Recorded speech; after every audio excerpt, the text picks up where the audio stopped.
Comments, discussion? Yes, sir. I've been bringing up unfunded pension liability at our meetings fairly regularly, and Mayor Mueller agreed that it was an important subject.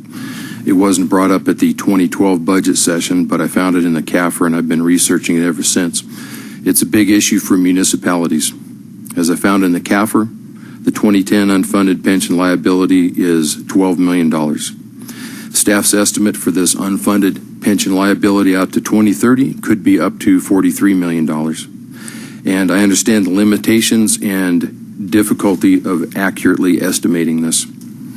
We need the absolute most accurate estimate that can be developed. But basically, the number of FY 1980 retired city employees that corresponds to the 2010 unfunded pension liability is 150. 150 employees in 1980. And now we have about twice that number of current employees. As I mentioned to our librarian Tuesday, there's the potential to put her neighbors in an unenviable position trying to decide which is more important, the retired librarian's pension or the library. I'm in favor of across-the-board pay raises and the offset for the retirement system. I'm in favor of the position deletions that are now vacant. I'm in favor of continuing to use attrition to avoid compounding and postponing the likely continued difficulties of unfunded pension liability. I'm in favor of consolidating upper management positions. In my opinion, funding for the upper management additions and reclassifications would be better used to fund retention bonuses for employees, such as we've seen receive awards this spring at department ceremonies and here at City Hall.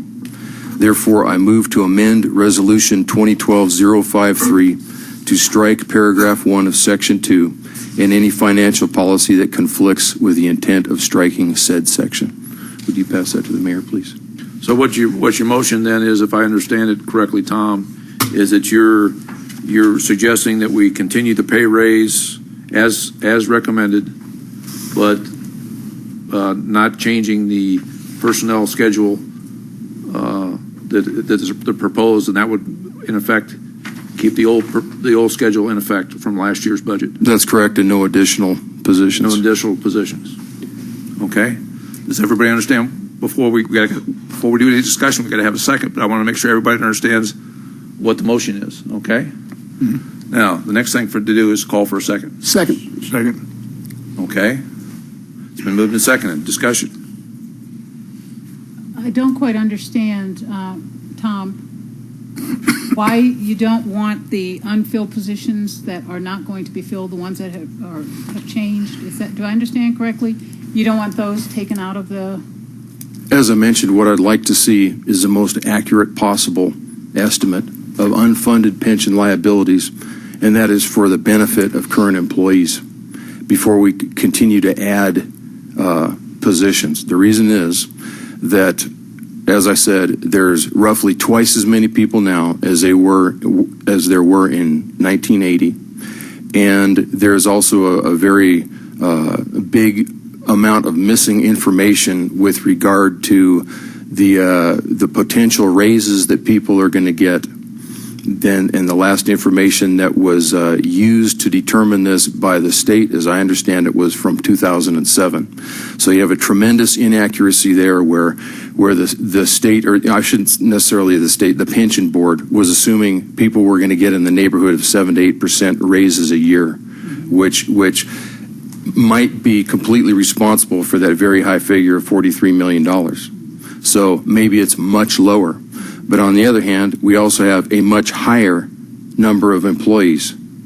So both of these figures create a very large inaccuracy. And for the sake of the employees, I'd like for them to know what they're getting into.